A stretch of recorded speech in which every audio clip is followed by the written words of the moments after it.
Hello வணக்கம் மக்களே. இன்னைக்கு நான் எத பத்தி பேச போறேன்னா, ரீசென்ட்டா ஏன் கன்டென்ட் ஓரியன்டட் ஃபிலிம்ஸ்லாம் ரொம்ப ஓடுது. அதே பிக் பேன் இண்டியன் ஒரு சில படங்கள்லாம் வந்துட்டு மிக்ஸ்ட் ரிவ்யூஸ் வாங்குது. இது ட்ரெண்டா? இல்ல மார்க்கெட் சயின்ஸா? இல்ல இதுக்கு பின்னாடி ஒரு சைக்காலஜி சயின்ஸ் இருக்கா? என்னதுன்னு பார்ப்போம். இத பத்தி அதே நேரத்துல அனலிட்டிக்கலா பார்ப்போம். ஃபர்ஸ்ட் ஓடிடி வந்து ரொம்ப பூம் ஆயிருச்சு. இப்போ Amazon Prime, Netflix, Hotstar நெறைய வந்துருச்சு. அது மட்டும் இல்ல இதனோட சப்ஸ்கிரிப்ஷன் காஸ்ட்டும் கம்மியா இருக்கு. இதனால என்ன ஆச்சுன்னா, மலையாளம், கொரியா, அப்புறமா ஹாலிவுட்ன்னு நெறைய ஜர்னல்ஸ்க்கு நம்ம வந்து புதுமையாகுறோம். அதாவது சிம்பிளா சொல்லப்போனா, நெறைய கன்டென்ட்ட பார்க்குறோம். முன்னாடி தமிழ் படம்னா தமிழ் மட்டும் தான் இப்ப அந்த மாரி இல்லாம, இந்தியாவையும் தாண்டி வேற கண்ட்ரியோட இதுவும் பார்த்துட்டுருக்கோம். ஸோ, இதனால என்ன ஆகுதுன்னா, நம்மளுக்கு நெறைய ஜர்னல், நெறைய ஐடியாஸ், நெறைய கான்செப்ட்ஸ் மேல நம்மளுக்கு வைட் ஓப்பன் ஐடியாஸ் கிடைக்குது. அதே மாரி வைட் ஓப்பன் இன்ஃபர்மேஷனும் கிடைக்குது.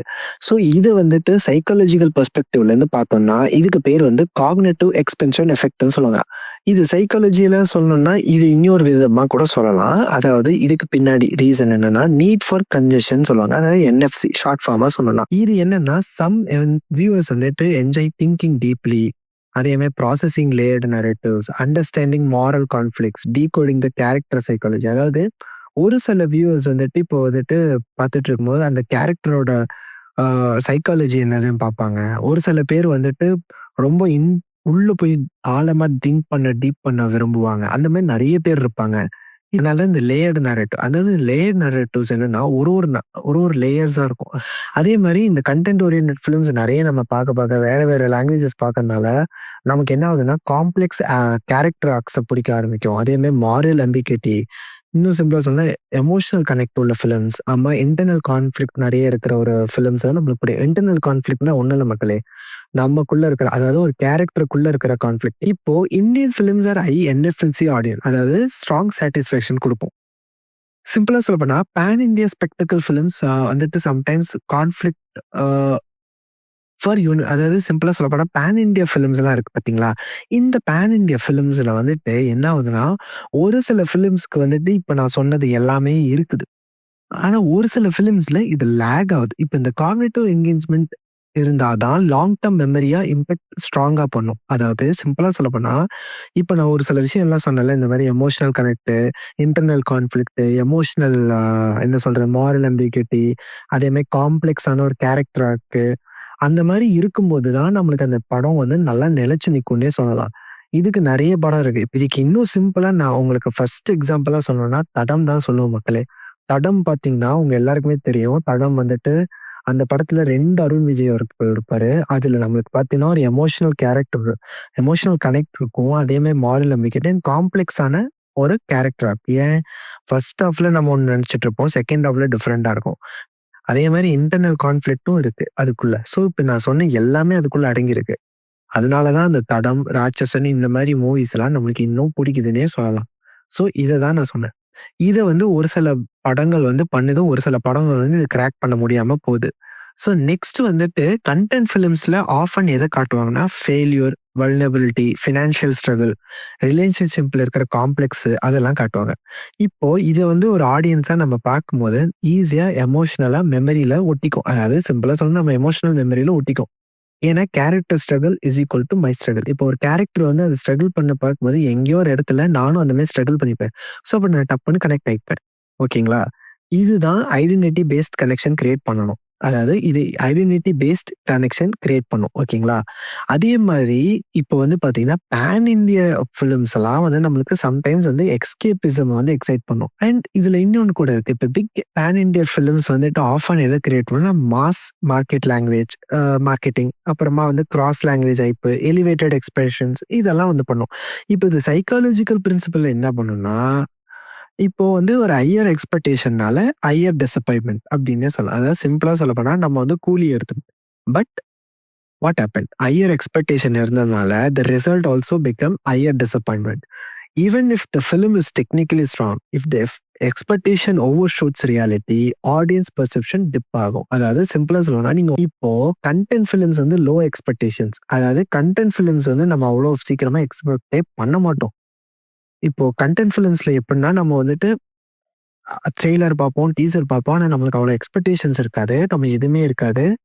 நம்ம உள்ள போய் அத பார்த்துட்டு, அதுக்கப்புறமா அது வேர்ட் ஆஃப் மவுத்ல தான் அது வந்து ஹிட்டே ஆகும். ஸோ சம்டைம்ஸ் நமக்கு சர்ப்ரைஸும் பண்ணும். சம்டைம்ஸ் வந்து அந்த சர்ப்ரைஸ் எப்படி இருக்கும்னா, நம்ம வந்துட்டு ரொம்பவே ஏதோ ரொம்ப சாட்டிஸ்ஃபையா உள்ள வரும். அது ஒரு ரீசன் ஓகேங்களா? இப்ப நெக்ஸ்ட் வந்துட்டு பார்த்தீங்கன்னா, இந்த பேன் இண்டியன் ஃபிலிம்ஸ் ஏன் வந்து மிக்ஸ்ட் ரிவ்யூஸ் வாங்குதுன்னா, ரிப்பீட்டட் எக்ஸ்போஷர்ன்னு சொல்லலாம். இந்த ரிப்பீட்டட் எக்ஸ்போஷர்ல என்னலாம் படும்னா, hero entry, slow motion, revenge arc structure, elevation BGM. So இது எல்லாமே நம்மளுக்கு வந்துட்டு ஹேபிச்சுவேட்டட் ஆனது தான். அதாவது திரும்பி, திரும்பி, திரும்பி, திரும்பி பார்த்தாச்சு. இன்னும் சிம்பிளா சொல்லணும்னா repeated stimulus loss repeated stimulus அப்படின்னே சொல்லலாம். அதாவது ரிப்பீட்டடா அப்படியே நடந்துட்டே இருக்கு. நீங்க இப்ப பேன் இண்டியா ஃபிலிம்ஸ் பாதியும் எடுத்து பார்த்தீங்கன்னா, இதே தான் இருக்கும். இந்த ஃபார்மேட்ல தான் இருக்கும். என்னதான் அதுல ஒரு கன்டென்ட், ஒரு எமோஷன் எல்லாமே இருந்தாலும், ஆனா பேசிக்கா அத எடுக்கிற விதம் இப்படிதான் இருக்கும். ஓகேங்களா? ஸோ அந்த ரிப்பீட்டட் இத பார்த்து, பார்த்து நம்மளுக்கே சலிச்சு போயிடும். அண்ட் ப்ரெடிக்டிவ் வேற. இப்போ நான் வந்து உட்கார்ந்தா எனக்கே தெரியும் நெக்ஸ்ட் என்ன ஆகப்போகுதுன்னு.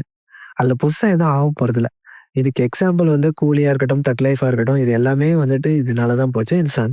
இவ்வளோ ஏன் நம்மளோட ரீசென்ட்டா வந்த இந்தியன் 2 படமும் இந்த எக்ஸாம்பிளுக்கு நம்ம கரெக்ட்டா சொல்லலாம். ஸோ, இப்ப வந்து பார்த்தீங்கன்னா, இந்த அண்ட் இன்னொரு விஷயம் ஏன் இது வந்து இதாவுதுன்னா, இப்போ நீங்க வந்து பெ பெ பேன் இண்டியா ஃபிலிம்ஸ் எடுத்துட்டீங்கன்னா, high budget, high financial pressure, அப்புறமா யூனிவர்சலா அப்பீல் ஆணும். அதாவது நம்ம தமிழ்நாட்டுல இருக்கிறவங்களுக்கு மட்டும் புடிச்சா போறாது. இல்ல சதர்ன் பார்ட்ல மட்டும் புடிச்சா போறாது. It should even become hit in other parts of India. So, அது ஒரு விஷயம் இருக்கு. ஸோ, அதனால என்ன ஆகும்னா, நம்மளுக்கு high risk and high expectations. இப்போ கூலியே எடுத்துக்கலாம். அதுக்கு எவ்வளோ எக்ஸ்பெக்டேஷன் இருந்துச்சு. Not only from uh Tamil Nadu, but also from the neighbouring states that இது வந்து கண்டிப்பா வந்துட்டு ஒரு 1000 crore அடிக்க போகுது, இவ்வளோ அடிக்க போகுது அப்படின்னு சொல்லிட்டு ஒரு ஹையான எக்ஸ்பெக்டேஷன்ஸ் வச்சிருந்தாங்க. பட் ஆனா அந்த எக்ஸ்பெக்டேஷன்ஸ் எல்லாமே அப்படியே ஹையா டிப் ஆயிடுச்சு. ஓகேங்களா? ஸோ ஹையர் ரிஸ்க் அதே நேரத்தில ஹையர் இது. அதே இது கன்டென்ட் ஓரியன்ட் ஃபிலிம்ஸ்ல என்ன ஆகும்னா, it has a focus story telling. It has a இன்னும் சிம்பிளா சொல்லலாம் ஃபோக்கஸ்டான ஒரு ஸ்டோரி டெல்லிங் இருக்கும். அதே மாரி கண்ட்ரோல்டான பட்ஜெட் இருக்கும். அதே மாரி அது அவ்வளோ பிரஷர் கிடையாது. இப்ப நீங்க பேன் இண்டியா ஃபிலிம்ஸ் பார்த்தீங்கன்னா, ஹை ரிஸ்க், ஹை பிரஷர் எல்லாமே. இது வந்து லோ பிரஷர் தான். அண்ட் இதுல இன்னொன்னு என்னன்னா, இதுல வந்து எக்ஸ்பெக்டேஷன்ஸ்ன்னு யாருக்குமே கிடையாது. வேர்ட் ஆஃப் மவுத்ல தான் மோஸ்ட்டா எல்லா படமுமே போது. ஒரு படம் ஹிட் ஆகுது, ஃப்ளாப் ஆகுது எல்லாமே இந்த வேர்ட் ஆஃப் மவுத் த்ரூ தான் இந்த மோஸ்ட்டா இந்த கன்டென்ட் ஃபிலிம்ஸ்க்கு நடக்கும். என்னதான் ஒரு சில பேருக்கு எக்ஸ்பெக்டேஷன் இருந்தாலுமே, அது ஒரு வெரி ஃபியூ ஆடியன்ஸா இருக்கும். But larger number of audience வந்து சரி இன்னைக்கு ஏதோ படம் ரிலீஸ் ஆகுது போய் பார்ப்போம் அப்படின்னு சொல்லிட்டு போய் பார்ப்பாங்க. சம்டைம்ஸ் அத சர்ப்ரைஸ் பண்ணி அவங்களுக்கு அது ரொம்ப புடிச்சு போய், அவங்க வந்து அது வேர்ட் ஆஃப் மவுத்லயே அது ஹிட் ஆறதுக்கும் வாய்ப்பு இருக்கு. அந்த மாரி கூட ஆயிருக்கு. ஏன்னா, இதுக்கு ரீசன் என்ன எக்ஸ்பெக்டேஷனே இல்லாம போயிருக்கானுங்க. அவங்களுக்கு பிரியாணி கிடைச்ச மாரி அது ஒரு சந்தோஷம். ஸோ, அந்த மாரி ஒரு விஷயம் நெறைய கன்டென்ட் ஃபிலிம்ஸ் பண்ணியிருக்கு. ஸோ லாஸ்ட்டா நான் என்ன சொல்ல வரேன்னா, இது பிக் சினிமா கொலாப்ஸ்லாம் இல்ல. ஆடியன்ஸ் வந்து எக்ஸ்பெக்டேஷன் வந்து எவால்வ் ஆயிருச்சு. அப்படிதான் சொல்லலாம். அதாவது சிம்பிளா ஆடியன்ஸ் வந்து எவால்வ் ஆயிட்டாங்க. அண்ட் இப்பவுமே பிக் பேன் இண்டியா ஃபிலிம்ஸ்க்கு ஸ்கேல் இருக்கு. பட் ஸ்கேல் கூட என்ன தேவைன்னா, அவங்களுக்கு ஒரு எமோஷனல் டெப்த் தேவ. ஒரு ஸ்ட்ராங்கான ரைட்டிங் இருக்கணும். இன்னும் சிம்பிளா சொல்லப்போனா, முன்னாடி பேன் இண்டியா ஃபிலிம்ஸ்ல ஸ்லோ மோஷன், ஹீரோ என்ட்ரி இதுக்கெல்லாம் ரசிச்சுட்டு இருந்தாலுமே, இப்போ வர ஆடியன்ஸ் வந்துட்டு மோஸ்ட்டா எதுக்கு ரசிப்பாங்கன்னா, ஒரு எமோஷனல் டெப்த் அந்த கேரக்டருக்குள்ள இருக்கிற கான்ஃப்ளிக்ட். அந்த கான்ஃப்ளிக்ட் வந்து அவன வந்து எப்படி வந்துட்டு அவனோட கோல அச்சீவ் பண்ண விடாம பண்ணுது. அப்படின்ற ஒரு ஒரு அவனுக்கு வந்து கஷ்டத்த குடுத்துக்கிட்டே இருக்கணும். அதாவது அவன ஜெயிக்கவே விடக்கூடாது. அவனுக்கு கஷ்டமா இருக்கணும். அந்த மாரி விஷயம். ஸோ சினிமா நமக்கு வெறும் என்டர்டெயின்மென்ட் மட்டும் இல்ல கைஸ். அதுலயும் முக்கியமா இந்தியாக்கு. அது நம்மளுக்கு ஒரு எமோஷனல் ப்ராசஸிங் ஸ்பேஸ்ன்னே சொல்லலாம்.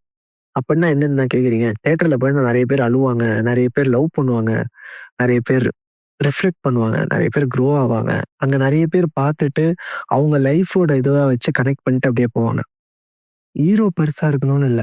கன்டென்ட் தான் ரொம்ப முக்கியம். ஸோ கன்டென்ட் தான் பெருசா இருக்கணும். கன்டென்ட் தான் ஹீரோ. நெக்ஸ்ட் இதே மாரி ஒரு வீடியோல வரேன்.